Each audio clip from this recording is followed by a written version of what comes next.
어제 밤이죠. 네. 어젯밤에서 오늘 새벽으로 넘어오는 시간에 한국이 오만 원정 A매치를 했고요. 홍명보 감독의 첫 승이 나왔습니다. 네. 뭐 굉장히 초반엔 좀 어려웠지만 그래도 후반전에 멀티골이 나오면서 그래도 스코어 자체는 조금 괜찮은 스코어가 나왔습니다. 3대1.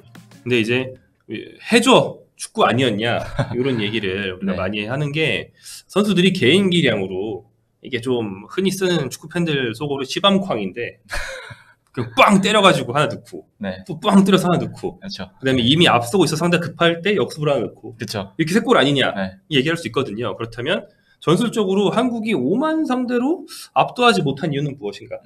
그리고 그 쾅쾅 넣은 거에서도 전술적으로 잘한 게 없진 않다. 그렇죠. 네. 네. 그래서 이제 그런 것들도 이제 짚어보면서 전술적으로 개선할 것과 이제 잘 먹혀 들어간 부분 그런 게 뭔지 한번 짚어보려고 하고요. 네. 이 얘기는 이제 제가 주로 준비를 했습니다. 네. 자, 먼저 한국이 그날 좀 경기가 잘 돌아간 그런 국면들이 있었어요. 특히 경기 시작하고 나서 한 30분까지. 그렇죠. 뭐 25분 정도까지는 뭐 충분히 한국이 중앙에서 사실 팔레스타인전에서는 거의 측면에서만 돌다가 중앙으로 뭐 좀 못 들어갔는데 오만을 상대로는 꽤 중앙에서 좀 썰어 들어가는 움직임을 보여주면서 좀 이른 선제골도 나오고 좀 달라진 모습을 보여줬습니다. 네, 그리고 후반전에도 좀 잘 돌아가는 국면들이 있었는데 그런 국면의 공통점은 쉽게 말해서 이선 자원 중에 누군가는 내려가 줬기 때문이다. 입니다. 그러니까 이게 홍명보 감독이 지난 팔레스타인과 무승부를 거두고 나서 네.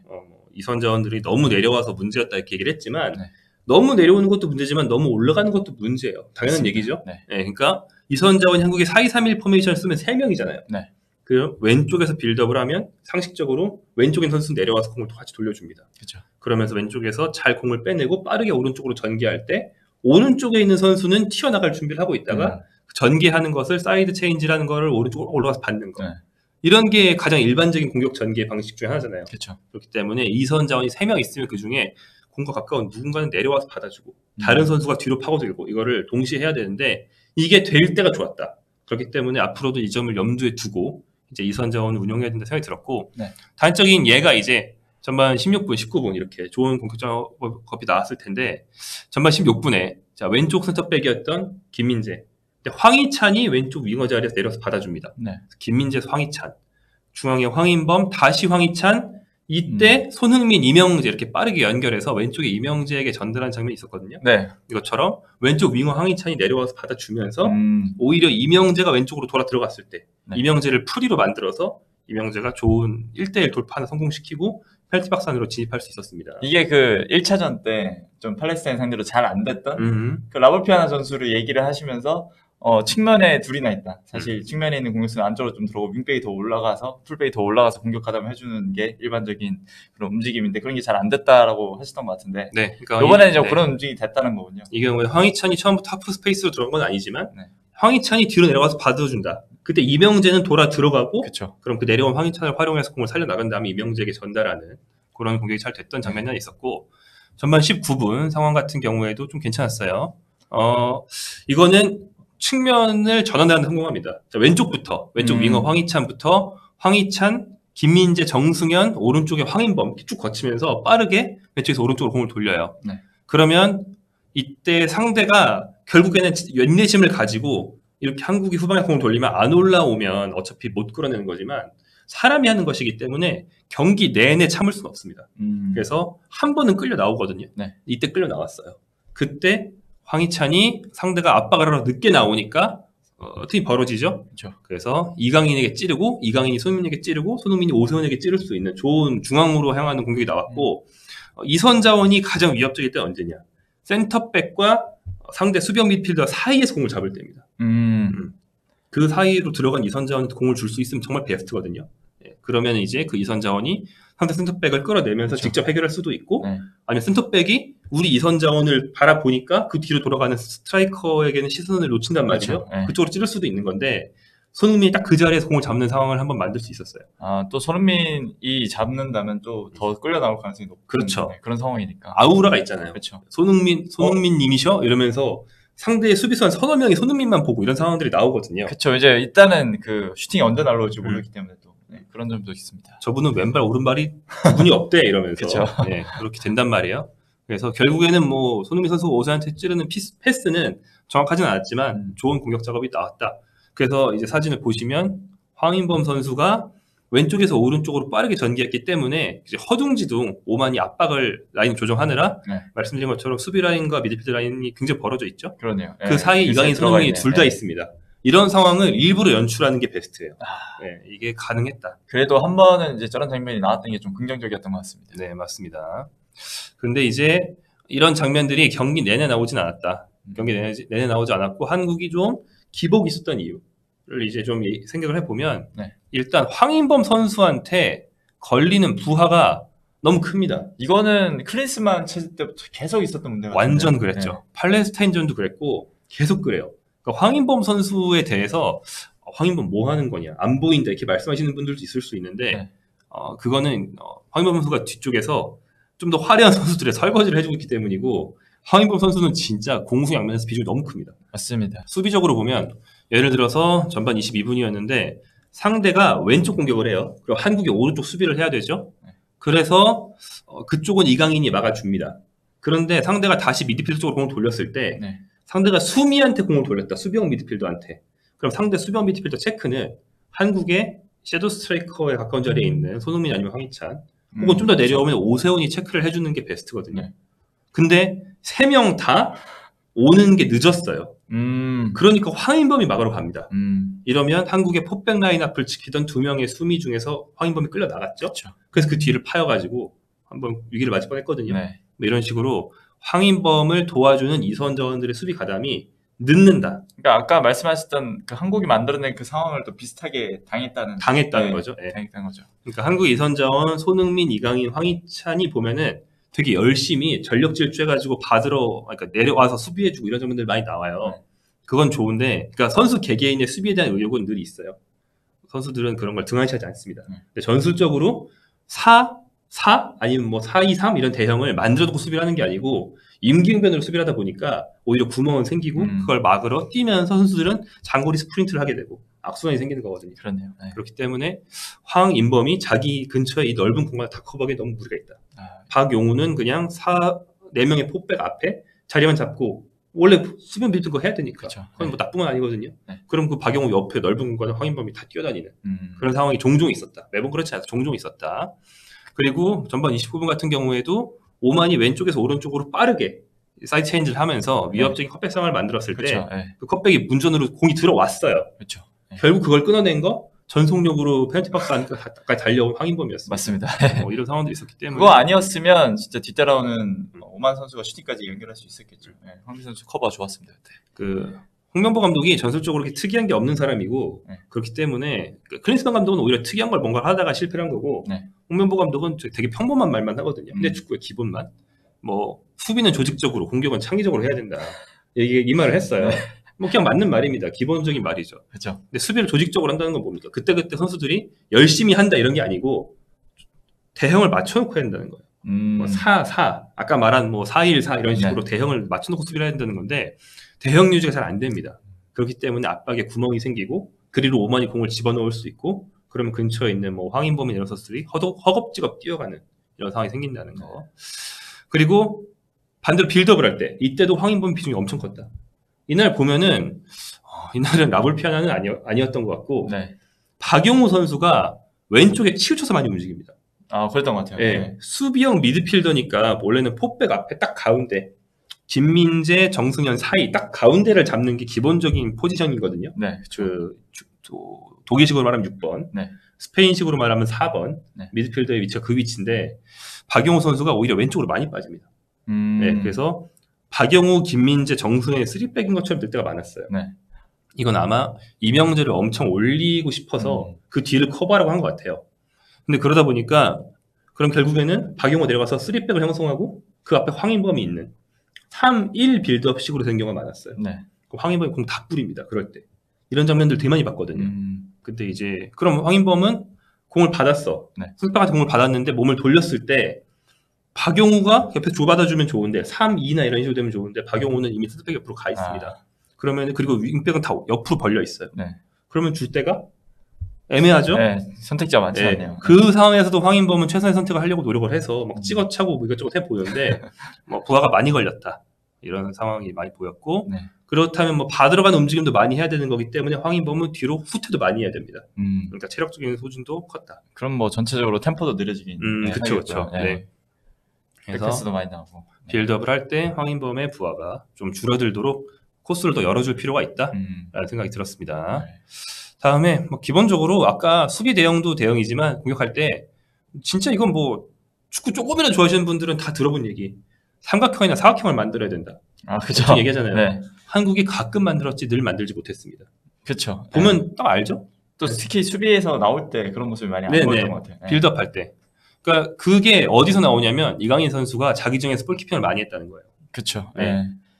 그러다가 이제 무리하게 좀 드리블 하다가 뺏기는 장면도 좀 있었고. 네. 근데 이게 그러니까 이강인 선수도 패스를 뭐 안 주고 싶어서 안 준 것보다는 약간 패스 선택지가 거의 설령우 백패스 하는 선택지밖에 많이 없었던 것 같아요. 네.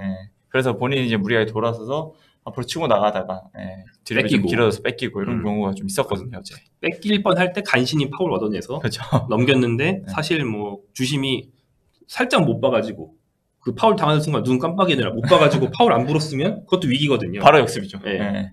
그런 상황들이 많이 나왔는데 이거는 한 전술 7, 이강인 선수 성향 3 정도. 네. 이강인 선수가 옆에 제가 다시 천천히 돌려보니까 옆에 그냥 횡패스하면 되는데 공격 템포를 올리고 싶어서 굳이 본인이 몰고 나갈 때도 있긴 있었어요. 네. 자신감이 있는 거고 성공하면은 템포가 올라가는 거니까 그렇죠. 좋은 플레이이긴 하지만 그 빈도나 상황에 대한 판단을 조금 더 보수적으로 해도 된다. 자기 진영에서는.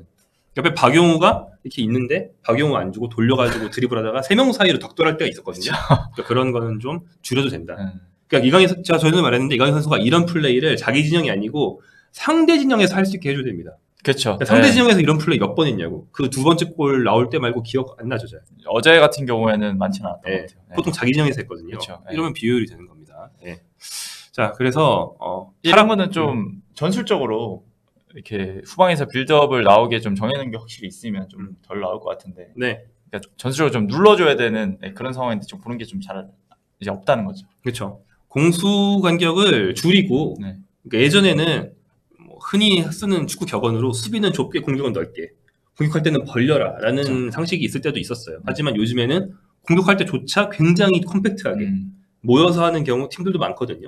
근데 뭐 이거를 좀 섞어서 한 명이 공을 잡으면 뭐 삼각형 패스를 받을 수 있는 코스에 최소한 2명은 있어줘야 그 중에 더 안전한 코스로 공을 돌리면서 빠져나올 수 있는데 그게 안 되니까 자꾸 개인 탈압박을 하게 되고 황인범 선수는 찍어차고 이강인 선수는 드리블하고 이렇게 되는 겁니다. 그런 거고 그 다음에 하프 스페이스 얘기를 팔레스타인전 때도 했는데 이번 경기도 한국은 하프 스페이스 활용을 잘 못했고 하프 스페이스를 많이 내줬습니다. 그렇죠. 하프 스페이스라는 게 선수 기준으로 그러니까 공간상의 개념으로 보면 하프 스페이스인데 선수 기준으로 보면 센터백과 풀백 사이 여기를 공략하는 게 제일 위협적이라는 게 또 이제 축구 상식 아닙니까? 그렇죠. 왜냐하면 윙어가 풀백 뒤로 돌아들어가면 센터백을 마주하게 되면 일단 그 패스가 투입이 성공했을 때 상대 풀백은 삭제되는 거예요. 그렇죠. 그리고 센터백은 끌려나가고 그 상대가 포백인데 센터백 중에 한 명을 우리 윙어가 잡아당겼어. 그러면은 상대 문제는 센터백 한 명밖에 안 남잖아요. 그렇죠. 굉장히 좋은 컵백이나 크로스기가 나는 건데 한국은 이런 공격을 거의 못했어요. 근데 허용은 좀 했습니다. 어제 이제 특히 오른쪽 그 상대 오른쪽 우리 왼쪽 그 이명재 선수 있었는데 그 라인에서 좀 그런 상황들이 좀 많이 나왔던 것 같아요. 계속 얘기하는 좌우 체인지 얘기 많이 하는데 홍명보 감독이 또 울산 때부터 한결같이 강조하는 게 좌우 체인지를 많이 해야 된다. 밀집 수비를 깨기 위해서 이 말 많이 하거든요. 근데 한국은 좌우 체인지 속도가 느렸어요. 오만은 좌우 체인지 속도가 한국보다 빨랐습니다. 그 5만 10번은 왼쪽에 있다가 바로 오른쪽으로 와서 파고들더라고요. 하프 스페이스로. 그런 선수 이동도 있고 오만이 왼쪽부터 수미 오른쪽 이렇게 쇼패스 탁탁탁 붙여가지고 오른쪽으로 가는 거를 한국이 저지를 못했다. 그래서 이명재 선수 개인적인 어떤 문제가 없진 않겠죠. 하지만 이명재가 저보고 어쩌라고요. 제 앞에는 윙어가 이렇게 도와주는 그런 것도 이미 늦었고 위치가 좀 왔으니까 애매했던 것 같아요. 이명재 포지셔닝을 잘 못하는 것도 있어요. 하지만 전술적으로 제가 아까부터 말하는 게 박용우를 약간 왼쪽으로 뺀 게 좀 보완하려고 그런 것 같아 보이거든요. 근데 애매하게 결국에는 보완을 한다고 근처에 와 있을 뿐 근처에 와 있는 것이 같이 붙어주는 건 아니다 보니까 뒤로 커버도 안 됐고 이때 이제 이명재 뒤가 파이면 김민재가 그럼 와가지고 그 자리를 막아주느냐. 이건 사실 위험한 선택이거든요. 엄청 위험하죠. 그때 김민재가 허둥지둥 가서 뒤늦게 막느니 그냥 문전을 지키는 선택을 많이 해서 그 자리가 텅 비었을 때가 많았다. 그렇죠. 그래가지고 이런 거는 이제 보완이 필요하다. 근데 이제 그런 문제입니다. 그 상대 진영 상대는 우리 진영에서 그 사이드 체인지가 빨리 돼요. 한국은 사이드 체인지가 빨리 안 됩니다. 이 이유는 무엇인가? 이게 상대는 상대 윙어 왼쪽 윙어 네. 왼쪽 풀백 그다음에 수미 상대 오른쪽 윙어로 탁탁탁탁 빨리 패스 연결될 때 그렇죠. 한국은 이 자리를 체크해주고 방해하는 선수가 없습니다. 한국이 비슷한 걸 하려고 하면 네. 한국의 박용우나 황인범은 늘 방해를 받고 있습니다. 이 차이가 있거든요. 그래서 계속 얘기하는데 이선 자원들이 어디를 어떻게 잡고 체크를 할지가 정해져 있어야 됩니다. 그러면 이제 말 그대로 전방에서의 압박 문제 아닌가요? 그렇죠. 네. 근데 압박이라는 게 이게 뭐라 그러냐? 그 카운터 프레싱 그런 얘기가 아니고 네. 이제 사 앞에 공격 자원들이 어디까지 내려와서 어떻게 자리를 잡고 있을 거냐의 문제고요. 이럴 때 이런 약속을 해놓을 수 있어요. 네. 이를테면 뭐 오세훈 선수가 지난번 경기 풀타임 안 뛰었고 어리고 그 다음에 역습할 때 스피드 빠른 선수가 나가는 게 좋다 생각하면 수비할 때는 오세훈을 더 내리고 손흥민을 위로 올려놓는 거죠. 네. 이런 거 흔히 많은 팀들이 하는 방식이잖아요. 그렇죠. 그래서 오세훈한테 미드필더 중에 한 명 꼭 잡고 있어. 이렇게 감독이 지시할 수 있는 겁니다. 근데 그런 약속이 잘 돼 있지 않아서 수비할 때 약간 이 선수들이 내려오려는 의욕은 있는데 낭비되는 경우가 있었다. 그 차이 때문에 홍명보 감독이 사이드 체인지를 강조함에도 불구하고 이날은 오만만 하고 한국은 못한 겁니다. 그러니까 말 그대로 이제 자의적으로 해야 되니까 경기장 안에서 조금 우왕좌왕하는 그 타이밍에 다 빠져나온다 이 말이네요. 그렇죠. 네. 자 그리고 아까부터 박용호 선수가 왼쪽으로 빠졌다, 이명재를 올렸다 이런 얘기를 하는데 이게 왜 그렇게 됐냐? 아마 의식을 한 것 같은데 왼쪽을 전문적으로 커버하는 선수를 한국 두지 않고 경기를 했어요. 이게 뭔 얘기냐면 오른쪽은 거의 이강인이 맞는데 왼쪽은 황희찬과 손흥민이 약간 포지션 체인지를 많이 하면서 그렇죠. 번갈아 맡았습니다. 네. 그죠? 심지어 손흥민은 오른쪽에 가 있을 때도 있었어요. 네. 뭐 황희찬이 오른쪽 가 있을 때도 있었고 이게 제가 전에 팔레스타인전 때도 얘기했는데 손흥민을 잘 살리는 방법이긴 해요. 왼쪽 윙어로 시작하는 것 같지만 결국엔 프리로를 주는 게 맞습니다. 여기 이 과정에서 이제 첫 골이 나온 거기도 하고요. 네. 왼쪽부터 손흥민, 황희찬 해가지고 그 왼쪽에 있는 두 명을 맞춰 넣은 거니까. 근데 공격은 자율적으로 할 수 있지만 수비할 땐 누가 체크할지를 정해놔야만 수비에 구멍이 안 생긴다. 네.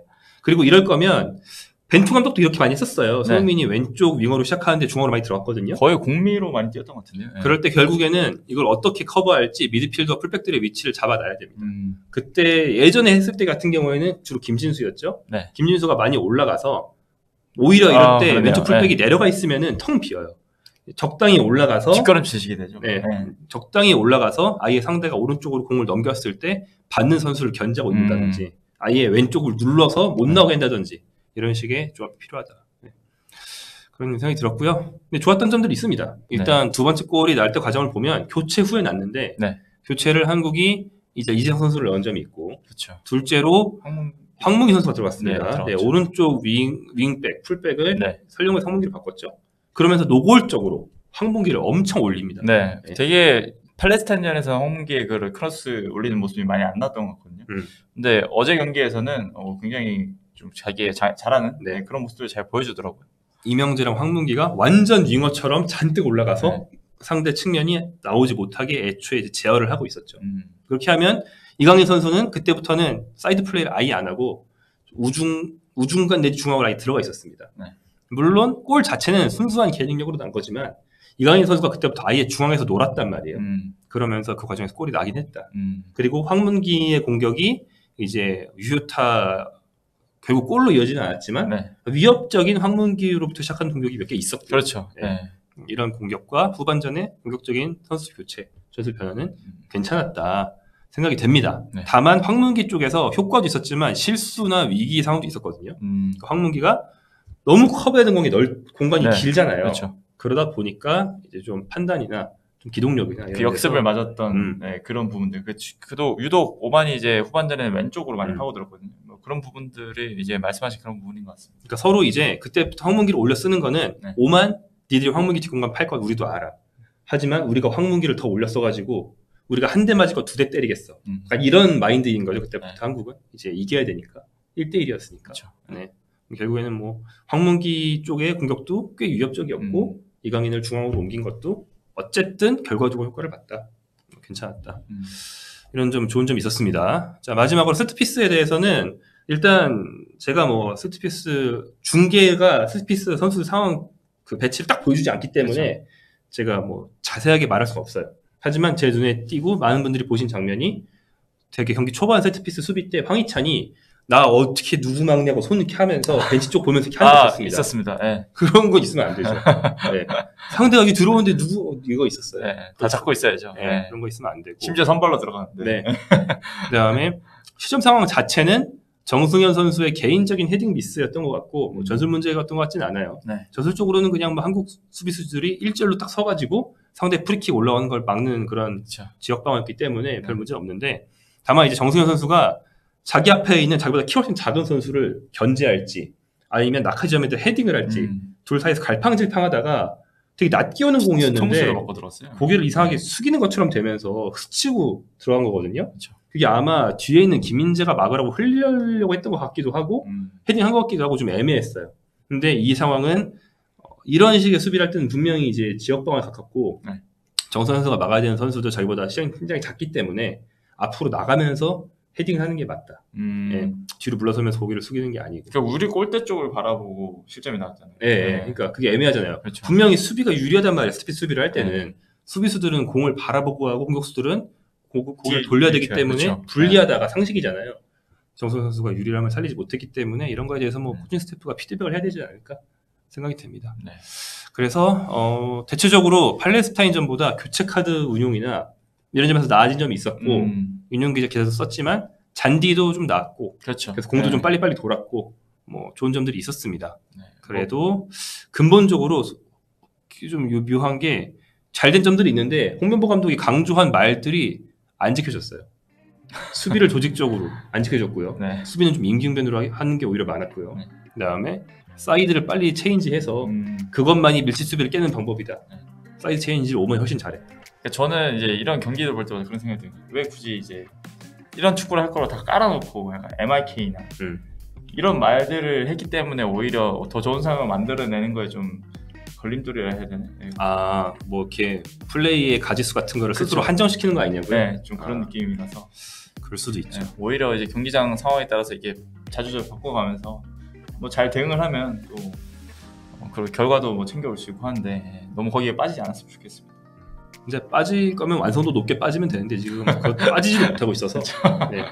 10월에는 이런 문제가 많이 개선이 됐으면 좋겠습니다. 자, 이렇게 5만전 전술에 대해서 얘기를 해봤고요. 나머지 얘기는 이제 다른 영상에서 이어가 보도록 하겠습니다. 네.